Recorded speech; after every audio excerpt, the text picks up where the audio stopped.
NHS Resolution, Michelle Stafford and Naomi. So hello to both of you. Would you like to come on and introduce yourselves? Michelle first. Yes, thank you. Thank you very much, Fiona. Thanks for having us. My name is Michelle Stafford and I am a safety and learning lead for the south of England for NHS Resolution. Clinically, I'm a podiatrist and I'm also an HCPC registered and I still practice. So thank you, Naomi. Thank you very much, Michelle. And over to you, Naomi. Good afternoon, everybody. My name's Naomi Assame. I'm the Safety and Learning Lead for NHS Resolution. I covered the north of England. I'm not an HCPC registered. I'm a nurse by background. So you're regulated by the Nursing and Midwifery Council then, I assume, Naomi? That's so you correct. have lots of experience of regulation. Thank you so much to both of you for joining us. We're so delighted to have you join us today. It's so valuable to have your input. This is always a really popular webinar. This is the second time we've hosted this webinar this year for our registrants. So there's something about the duty of candour that really pulls in the crowds, which is always great, isn't it? So again, thank you to you both, and thank you to all of our registrants for joining us today. So here's a little bit more about what we're doing today. We're going to be thinking a little bit about what the role of NHS Resolution is and what the HCPC role and standards are that relate really to this important duty of candour. There are duty of candour requirements, for all of you as registrants. So we're going to be exploring a little bit about those. And then we're going to also be thinking, importantly, and this is the bit that I really enjoy, about the challenges of being open and honest when things go wrong in care, really the important kind of, that's our overview of today. So a really positive session planned for today. We have such a large volume of people joining us today that it's not possible to allow everybody access to microphones and cameras, and we wish so much that it would be able to do this. We would be able to do this. So please, everybody, do use the chat function here on Microsoft Teams to talk to us. This webinar will be 45 minutes long, and we will share the slides afterwards, and there will be a recording available for a short period of time, and that's in addition to all of our other webinars that we've done on my HCPC standards. So please do use the chat. We're really keen to hear what you've got to say, and my colleague Patrick in the background is monitoring the chat really just to make sure that we're hearing your voices loud and clear. We will be using some online polling as well, so I'll tell you a little bit about that in a moment. Again, what I'd quite like to stress to you is that if you're active on Twitter, we strongly encourage you to share your reflections on today using the hashtag #MyHCPCStandards during or after the session today. It's really, really important for us that we want to hear your thoughts, if you like, on the session, any learning that you've done. We really do encourage that. Social media is quite important, or very important to us at the HCPC. So if you don't already, please do give the HCPC a follow on Twitter, Facebook, on our LinkedIn accounts, or have a look at our HCPC UK YouTube channel, because we host lots of interesting kind of content there. So please do tweet if you are having, if you've got any thoughts, really, we're delighted to hear them. So I want to use a little bit of online polling software now. I'd quite like you to go onto, my colleague will pop this in chat for you to see, but there is a website, so www.slido, so that's slido.com. Then if you go onto that just now and use the event code #Candor, okay, I'd quite like to find out today which professional group you belong to. So if you go to slido.com and then use the #Candor and let me know a little bit about the professions who are here today. So we'll just take a few moments for this. It's always really important for us at the HCPC to see who we are getting into the webinars, and perhaps the groups that are not being reached quite as well. It's good for us to inform our work plan, but a huge welcome to everyone. I can already see that there's quite a lot of representation from a huge number of our clinical groups. So I'll just keep this open for one moment. If you're having any problems accessing Slido, then please do feel free to type in the chat if you're having any problems whatsoever. And we'll use the same Slido link later on in the session today to do a little bit of polling around your views on one of the clinical case studies that we've got around the duty of candour. Okay, so this is still moving, so I can see lots of people are taking part in this. So some of our bigger registrant groups here are quite well represented, as expected. Maybe our physiotherapists are a little bit low today compared to the size of them on the HCPC register, but there's somebody in the chat has typed that they're here, so Thank you very much, everyone. Again, I never know when to close this because I'm always so fascinated by who's here and who's not here. I could keep this open all day, folks. Okay, so let's pause this for now so that we can move on. Thank you to everyone for taking part in that. That's really helpful for us here at the HCPC. Also, what I'd quite like to do as we go through today's session is if you've got any best practice in relation to the duty of candour, then share it in the chat with us. Now, we might not come to everything and every point that people make, but if you've got anything that you have in particular that you do in your service or that you do personally that reflects your ability or your service's commitment to the duty of candour that's set out, then please do let us know, how you achieve that, because I think something that we can all get out of today is a good bit of sharing of, good practice, really. I think this is an opportunity for us all to come together, really. So any best practice in relation to duty of candour, pop it in the chat function and we'd be delighted to read that either during the session or after the session. So without much further ado, let's get started properly. I'm just going to remind you a little bit about the role of the HCPC as the statutory regulator of 15 protected titles. I always want to say 15 professions, but what I realised when I came to work here at the HCPC is it's 15 protected titles, but within those there are quite a number of professions. So take, for example, our clinical scientists, our practitioner psychologists, for example. Within those there are a huge number of different different professional titles, if you like, that are regulated by us here at the HCPC. But ultimately, our role here at the HCPC is very much about public protection. Our role is public protection and maintaining public confidence in the professions that we regulate. And we achieve this really in these four main areas. So quality assurance of education, responding to fitness to practice concerns, maintaining that all-important register of health professionals, and setting appropriate standards. And by now, of course, you'll understand as HCPC registrants that those standards that we have that are important to you are our standards of conduct, performance and ethics, our standards of proficiency, which I've got the paramedic ones showing here, but they're individual to each profession with some shared overlap between them, and of course the standards of continuing professional development, the one that we sign up to these standards, if you like, at all times, but I always think the one for CPD is the one that people get most concerned about at times when we're coming to re-register with the HCPC. So all of these standards apply, and the duty of candour in particular is really set out in the standard of conduct, performance and ethics, so standard 8 in the standard of conduct, performance and ethics. So I'm going to pass over to my colleagues now to go into a little bit more detail about their role and NHS Resolution. Lovely, So thank you, Fiona. Thanks. Thank you. So just a little overview from NHS Resolution. Well, thank you for having us. We within the Safety and Learning team launched the Duty of Candour animation earlier this year, which we'll be discussing further in this. But just for those of you who don't know NHS Resolution, although it's covers England, what we're talking about is very relevant to across the countries.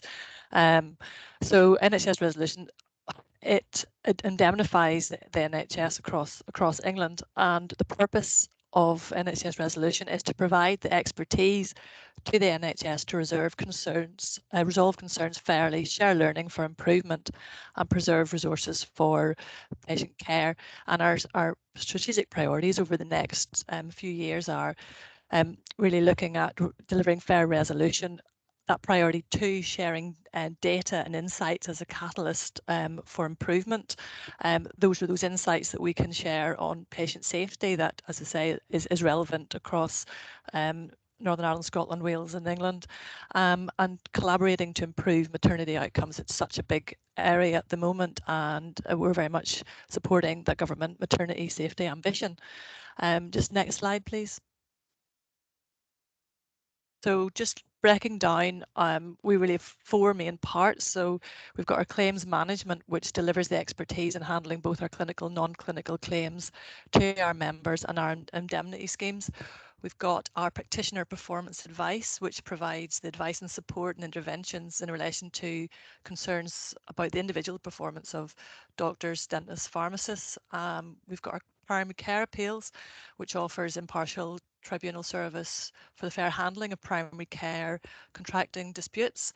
And then we've got our safety and learning team, Naomi and I are both regional leads and supporting the NHS to better understand its claims risk profile and targeting safety activities, and really importantly sharing that learning across the system. And if you just go to the next slide, it just gives an overview of the role of the safety and learning team. As you can hear, we are a national team split up into two regions. We have a great privilege of working really closely with organisations, directly with clinicians and specialisms. And we also get to work regionally and nationally. We run our own virtual forums. We have a really good faculty of learning, which you will find on our NHS Resolution website, which has learning modules on areas such as consent, reducing harm, lots of modules there. And also we produce thematic reports. Recently, we've had diabetes, lower limb complications, emergency medicine, our duty of candour. So lots and lots of learning, really, and the whole aim is to reduce patient harm and reduce the distress to patients and really support staff. So thank you very much for having us. And next slide, and over to Naomi. Thank you. Thanks, Michelle. So this slide here is a snapshot taken from our Duty of Candour animation, which we launched earlier this year in April. I don't know how many of you on the call have seen it, but if you haven't, do go take a look at it on our website. We will be showing snippets of it throughout today's session. I just wanted to give you a little bit of background to how we came to produce this animation. So we work very closely with claimant law firms and with our panel law firms that manage claims brought against the NHS, and there was this observation that this duty of candour was not being effectively delivered by healthcare providers. And we took away the challenge of bringing together some work that would help healthcare workers to better deliver the duty of candour. So through utilising our convening role and bringing together stakeholders, we asked some key questions around what were the blockers to people effectively delivering the duty of candour. And the things that came up were that people were unclear or conflicted about what the requirements were for the professional duty of candour and the statutory duty of candour. There was a fear of that saying sorry would be an admission of liability, and that people were a little bit uncertain about the roles and responsibilities, the timing of delivering the duty of candour. So we pulled together this animation. Like I say, we'll be showing elements of this throughout today's session. But we'll talk a little bit more about those blockers to duty of candour further on in the session. So back over to Fiona. Okay, so thank you very much, Michelle. We're going to show a little bit of that video now, of that animation now, just to introduce you to, if you like, to the duty of candour. So we'll get on with that now. I might ask for my colleagues here to give me a little thumbs up to let me know when it starts so you can hear the sound, because it's always a bit anxiety provoking that perhaps the sound isn't working.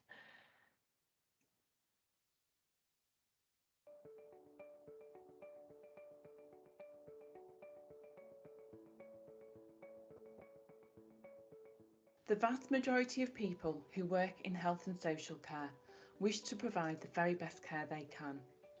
There is very rarely intent by staff to provide care that did not go as expected or planned.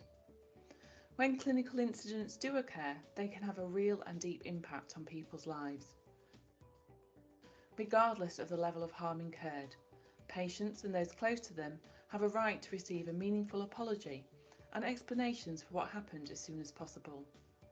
We know this is not easy, but being open and transparent with patients when treatment or care goes wrong is always the right thing to do. This is often referred to as the duty of candour. Those working within health and care may have heard of the terms statutory and professional duty of candour, but may not be sure of the similarities and differences that exist between them. This uncertainty can result in the duty of candour not being fulfilled effectively.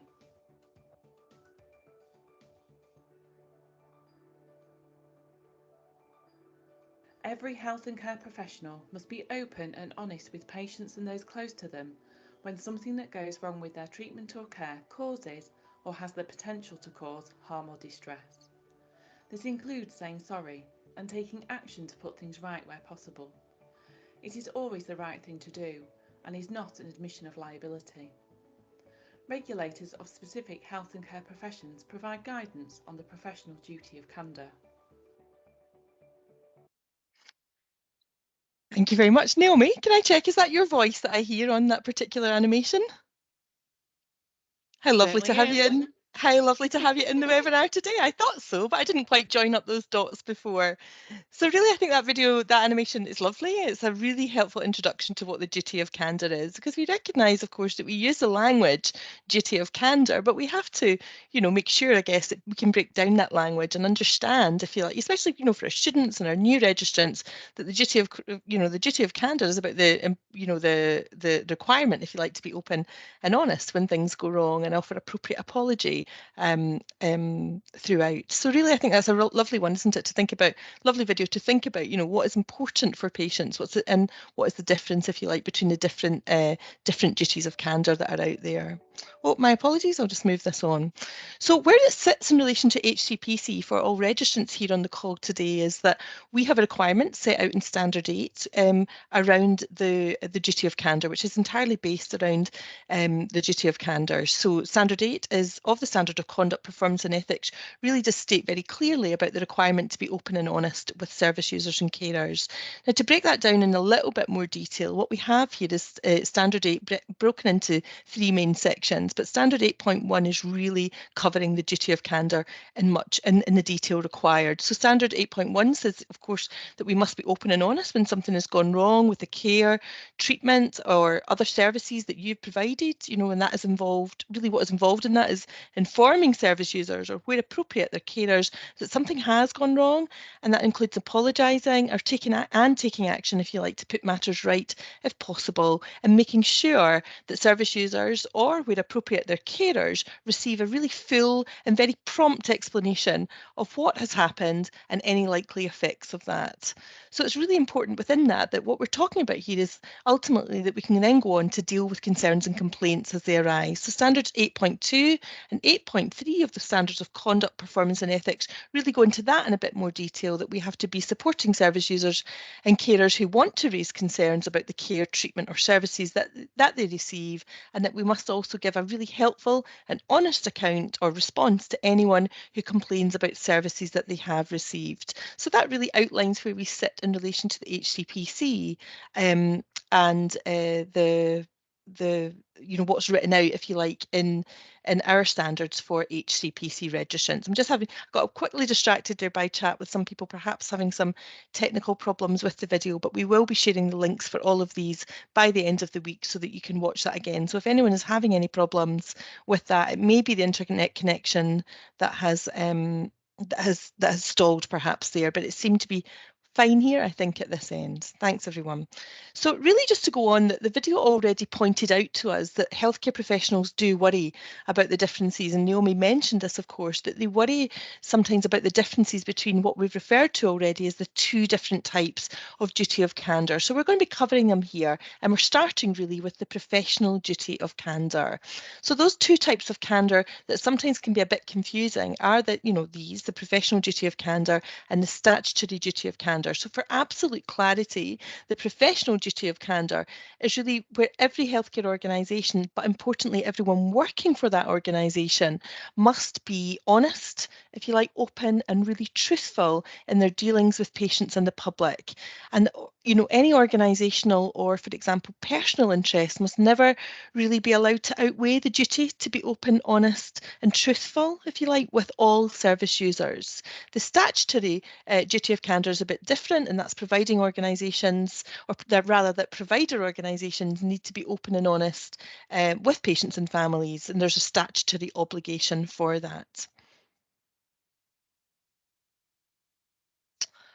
This part of the NHS Resolution video goes on, if you like, to look at some of the practicalities of the professional duty of candour. So we're going to go into that in just a little bit more detail now. So let's think about those practicalities.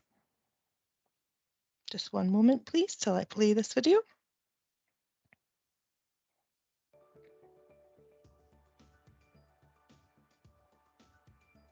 As soon as you realise something Oh, my apologies. has gone wrong with the care of a patient, you should speak to the patient or those close to them. Where possible, speak to them face to face in a quiet, neutral space. If it is not possible to speak face to face, try and ascertain what their preferred approach would be. For example, a virtual meeting or a telephone call. Ensure there is someone available to support them, such as a friend, relative or professional colleague. Provide a true account of what has happened, including what is known. Provide the opportunity for questions to be asked. It is okay not to immediately know all the facts, but you should be clear about what has and has not yet been established. Saying sorry is crucial. You must apologise from the outset for the harm caused, regardless of the level of harm or fault. Saying sorry is always the right thing to do, and is not an admission of liability. Okay, I always find that video really, really helpful, and I think the ending there around saying sorry and importantly of sorry not being an admission of liability is really vital, isn't it? It's really, really important. We've got a really interesting kind of scenario here that I'd love to discuss with all of you. And if we take this scenario in a little bit more detail, I'd be really interested in how you would deal with this. Now, you may not be a registered paramedic yourself, but put yourself in the position of someone, if you like. So we've got Abdullah here. So Abdullah is a pseudonym, so this is not a real person or real case. But Abdullah being a registered paramedic, this call is to a person called Jean French. So again, a pseudonym, not based on a real individual. And Jean has fallen, and you're greeted at the door by her partner, who says, "What took you so long? She's been stuck on the floor for 2 hours now." And in fact, probably in current ambulance, times and what we're seeing in media, that 2 hours is probably nothing now compared to what we're seeing. That others may be having to wait. So our paramedics are very often finding themselves in this position. But what would be the appropriate response there? What would you say to that? And I'm going to pop it on Slido now. So you should see on Slido, what would you say, or what should you say, if you like, to Mrs. French and her partner? So if you go to slido.com and use the same hashtag of Candor, then just type in some ideas for us now, if that's okay with you, just to let us hear kind of what you think could be said. I always find this quite an interesting one, really, to get a feel for how people put the duty of candour into practice and what it looks like. So we're getting some really interesting responses now. Interestingly, they all have sorry in them, which is super to see, isn't it? So I'm sorry you've had to wait so long. However, we are here to help you now. Apologising for the delay, thank you. Apologising, it's a human response. I'm really sorry that you've had to wait. I'm sorry you've been waiting so long. This must have been very frustrating. I really like that one. I got to you as soon as possible. Brief explanations, I quite like that. There's probably something about getting that information across honestly, but trying to move on past it as quickly as possible. So a genuine apology and moving on as quickly as possible. Explaining why there was a wait and what has been done to try to get there sooner, and empathy for the situation. It's interesting, isn't it, to offer explanation as well, that the demand is really high today. And also this one here, please report to your local MP, which I think is, it's important, isn't it, of giving people, but also I suppose giving people a way of being able to complain about that in-house as well. Thank you very much, everyone. This is great. So what we're seeing here is a really clear understanding, if you like, of the duty of candour. And we've all been in this position. I've certainly been in this position. I haven't been, in a position as a paramedic, of course, of having to apologise necessarily for a long wait. But in my own professional situation, I've had to apologise for long waiting lists, for any misunderstandings. And it's tricky sometimes. And I'm interested in what makes that tricky. I'm sorry you've been waiting so long. What's really interesting is acknowledging the person's feelings. I really like that, because I think what our duty here is, I'm going to close this off just now, but if anybody wants to type or continue to type in chat, you're very welcome to do that. I think what's really key for me in this situation, and I'm interested in others' views on this, is there's something important here, isn't there, about a de-escalation of this particular situation, that there is that really important need for empathy to to Jean and her partner, who is obviously clearly really worried about Jean. You know, I'm so sorry for the delay and us coming to you. Let's go and sort it out now. You know, sort things out rather for now. Offering that apology, and importantly remembering that that apology is not at all an admission of any guilt or wrongdoing, if you like, on your part. I think what I found quite interesting, and since coming to the HCPC, is that the power of that apology, you know, in so many ways, in so many human ways, but also just the way that mitigates, if you like, against complaint, that some people just want to say it because they want to be heard, that, you know, we're not necessarily trying to avoid complaints, but we're trying to support people, if you like, understanding that a complaints process can be a very tricky thing, if you like, for people to do. You know, that's a lot, if you like, for people to go forward, if you like, to complain. It's really valuable at a human level, and not only a human level, really, to move people on. I'm going to pass over to Naomi now, because I find that a really interesting point about saying sorry. Thanks, Fiona. This statement here, this quote, is from our Chief Executive at NHS Resolution, Helen Vernon, and it is embedded within the animation, and it is also held within our Saying Sorry leaflet that is on the NHS Resolution website. And it's reiterating the point that NHS Resolution has never refused cover on a claim because an apology has given. And often when we talk about why people are reluctant to say sorry, and that being that fear of there being an admission of liability, we often talk about sort of the motor insurance industry and how that has socialised us into thinking that we should never say sorry because that's an admission of liability. I certainly can remember my dad, when I was learning to drive, saying, if you're in an accident, you must not say sorry. And we sort of, I think we carry that on, that thought onto other parts of our lives. But the point of this slide really is to reiterate that in statute, giving an apology is not admission of liability in healthcare law.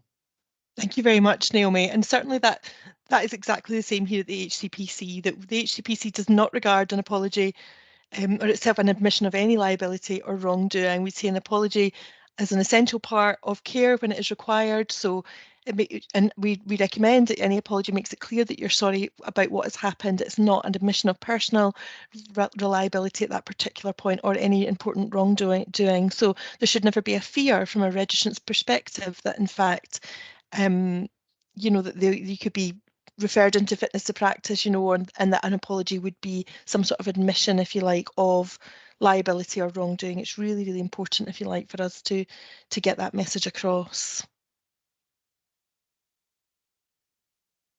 So I mentioned a few moments ago about the Saying Sorry leaflet that's available on the NHS Resolution website. There's just some highlights and the key messages that we talk about in that leaflet there.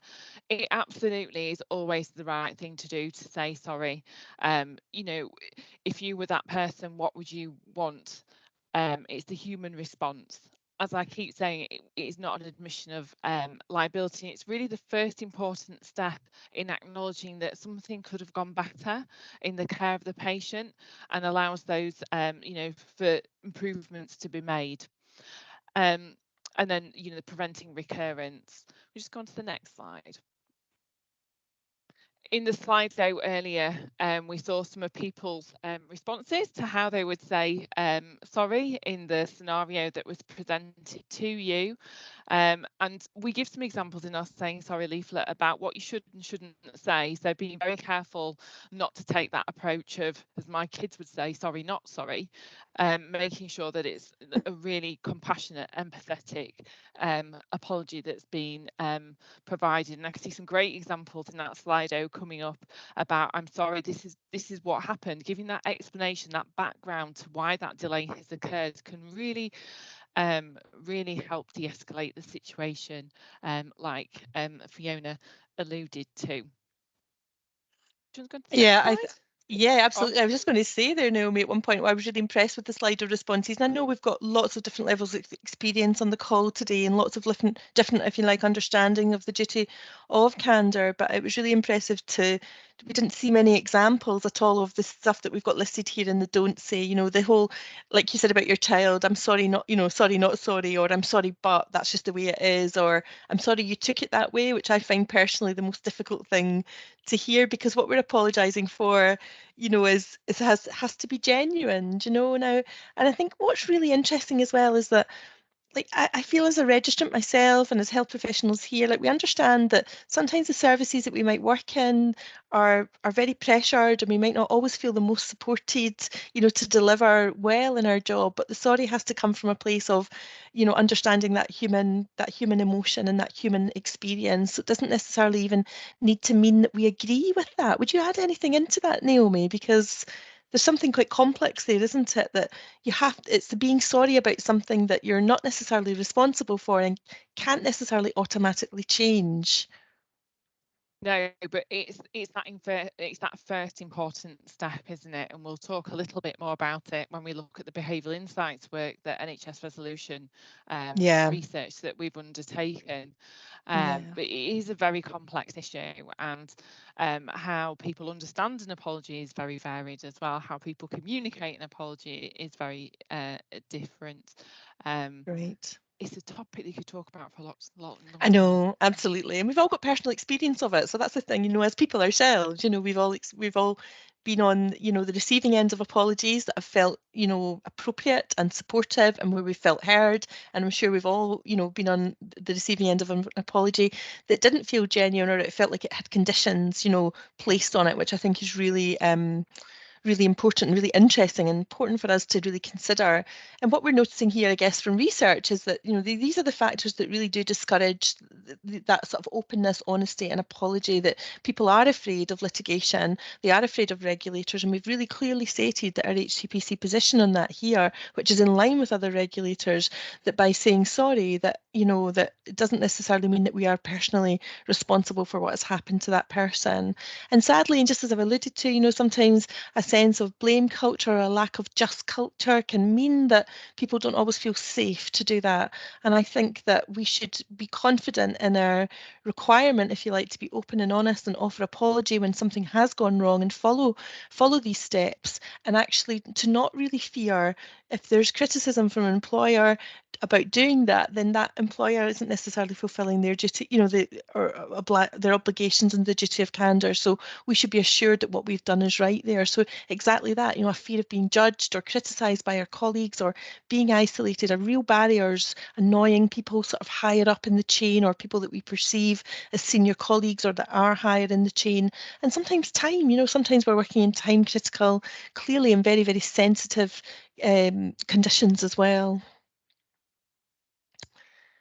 Back to you, Naomi, for this. This is fascinating about why people actually claim. Yeah, so this is some research that NHS Resolution commissioned back in 2018, examining those motivations to pursue a claim for clinical negligence.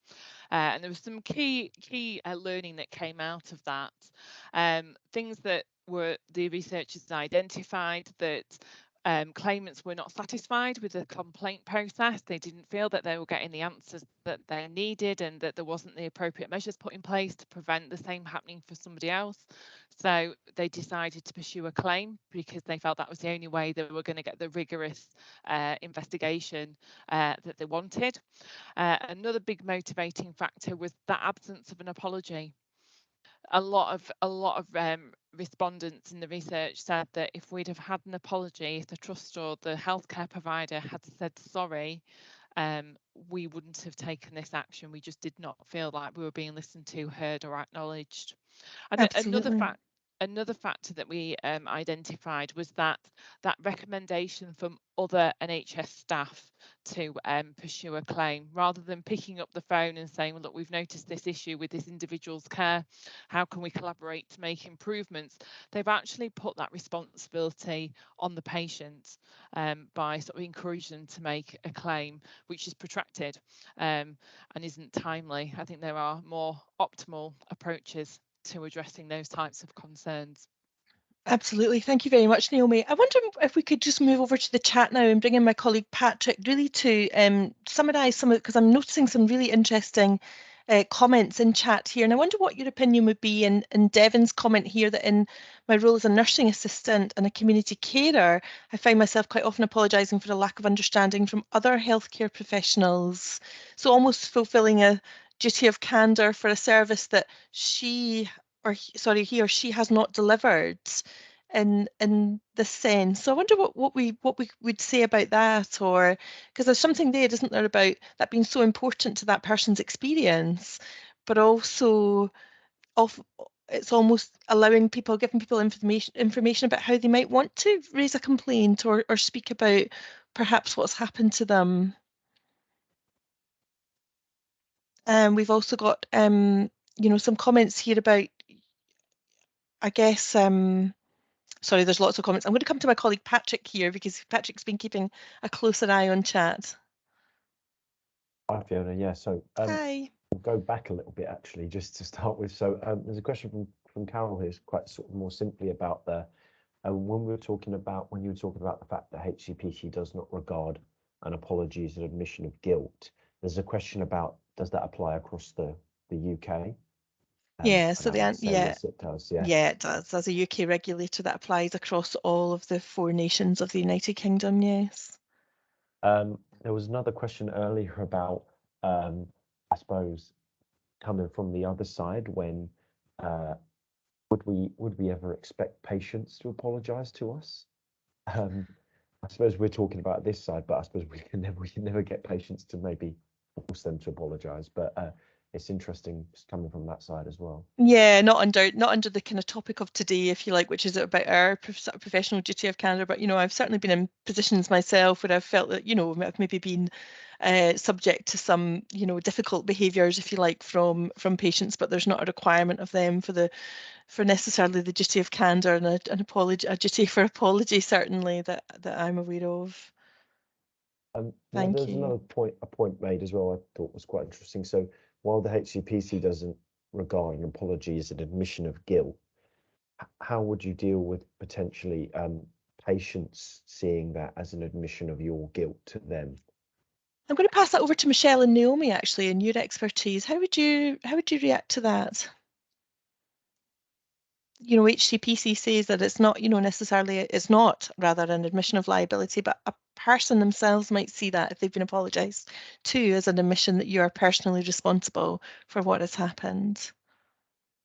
So just taking into account as clinicians, we're there to look after patients, and it's just the right thing to do. It's just as Naomi has said, we're a little bit brainwashed to think that it is an admission of liability, but just the reassurance of, from the research that we've done and talking about duty of candour being open and honest, it's just the right thing to give an apology and show that empathy. And it's just about showing the empathy and caring with that patient who's vulnerable at that moment. So yeah, thank you. It's just part of that more caring side. Absolutely. Thank you very much. I'd just add to that I think there is a reasonable expectation that patients will interpret that as an admission of liability, but there is that overarching duty to be open and honest with patients and their families and carers, and that fear that the patient or their family might interpret that as an admission of liability cannot deter us from not fulfilling the statutory duty of candour. Yeah, absolutely. Thank you very much. Sorry, but can I also add to that? Actually, the reverse happens if we've found in the research, if that apology isn't offered at the start, people will pursue a complaint more readily, because they feel they haven't got that. So it is actually very important. So thank you. That's a really helpful point. Thank you very much, Michelle. We've got lots of other comments here. We'll try and we'll have a look at some of these in chat, but we'll just progress with the remainder of our session today. Thank you very much, everyone. I wanted to also draw attention to the statutory duty of candour, because we mentioned the two different types of candour, the statutory duty of candour and the professional duty of candour and the statutory duty of candour. So thinking about that now, the statutory duty of candour is a little bit different from our own professional duty, and that is really with organisations, if you like, the provider organisations that must be open and honest with patients and families, that there's a statutory obligation which should be imposed, if you like, to observe that duty of candour on the healthcare providers who believe or suspect that treatment or care, if you like, has caused death or serious injury or harm, if you like, to an individual. We've got a little animation to show you on this just now, which is really, really helpful to explain that in a little bit more detail of this, you know, the statutory duty of candour. One moment, please. The statutory duty of candour is laid out in Regulation 20 of the Health and Social Care Act 2008. Regulated Activities, Regulations 2014. It puts an overarching legal duty on health and social care providers to be open and transparent with people using services and their families in relation to their treatment or care. It is overseen by the Care Quality Commission, or My apologies. CQC. As well as the overarching duty, Regulation 20 also sets out some specific actions that providers must take when a notifiable safety incident occurs. A notifiable safety incident is a specific term defined within the Duty of Candour regulation and should not be confused with other types of safety incidents or notifications. A notifiable safety incident must meet all of the following specific criteria. It must have been unintended or unexpected. It must have occurred during the provision of an activity the CQC regulates. In the reasonable opinion of a healthcare professional, the notifiable safety incident could, or already appears to have, resulted in death or severe or moderate harm to the person receiving care. This includes prolonged psychological harm. The CQC expect to see organisations act promptly as soon as a notifiable safety incident has been discovered. It is an offence for a CQC-regulated organisation to fail to comply with the duty. Failure can result in enforcement activity ranging from warning or requirement notices to criminal prosecution. Organisations must have clear policies and procedures in place and ensure staff understand their responsibilities. The CQC will also expect senior managers to demonstrate that they have a safe culture where staff feel able to speak up and are supported to carry out the duty of candour as appropriate.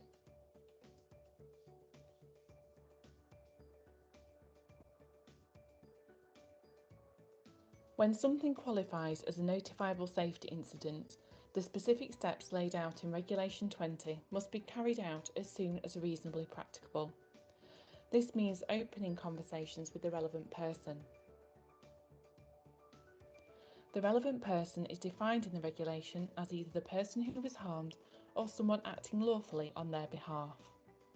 Someone may act on the behalf of the person who was harmed if the person has died, is under 16 and not competent to make decisions about their care or the consequences of the incident, is over 16 and lacking mental capacity.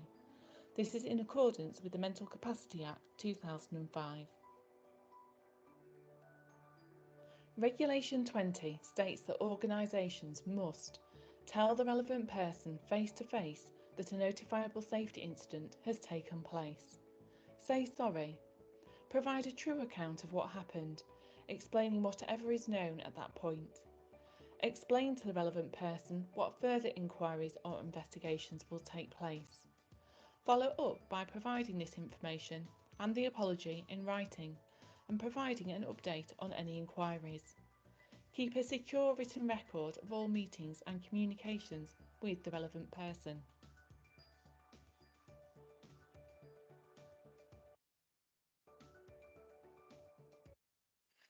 Just to quickly think, again, really helpful video on the statutory duty of candour. I'm conscious of time here and we have got a lot of questions coming up in chat, but I did notice one from Carol Sibbett in chat about, is the statutory duty of candour only applicable to HSC or NHS? There are many community organisations employing, for example, allied health professionals. And what I took from that video, Naomi, I'm wondering, is any sort of registered sort of provider of health and care services in England, and I'm assuming in some of the other devolved nations, not Scotland, would be, if you're registered with CQC, is what I picked up from that video, then the statutory duty of candour will apply to you at that particular organisation. Is that correct, So Naomi? any CQC regulated service in England. Yeah. Yeah, so as we've got on the slide here that of course we've got different applications of the legislation across the United Kingdom. Now I'm not going to go into all of the detail on that, and you will receive the slides, but the statutory duty of candour does apply across all nations. It's just under different,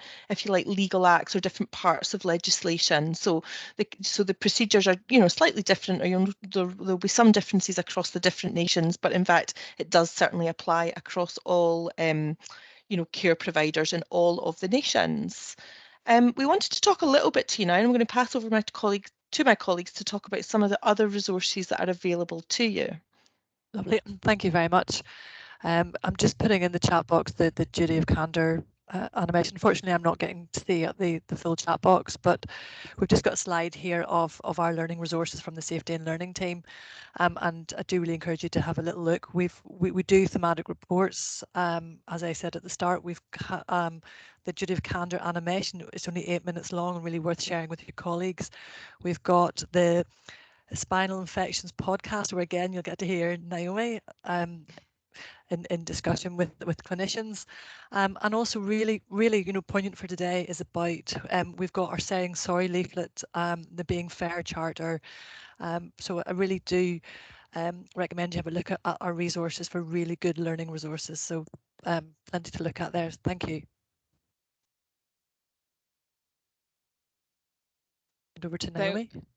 Michelle just mentioned about our Being Fair charter that we have on the website. Please do go have a look at that. I'm not going to talk too much about this, but it emphasises the importance of culture within organisations, and that importance of having a restorative, just culture where people aren't fearful of being open and honest, not fearful that there might be disciplinary action brought against them if they do have when they are open, honest and transparent.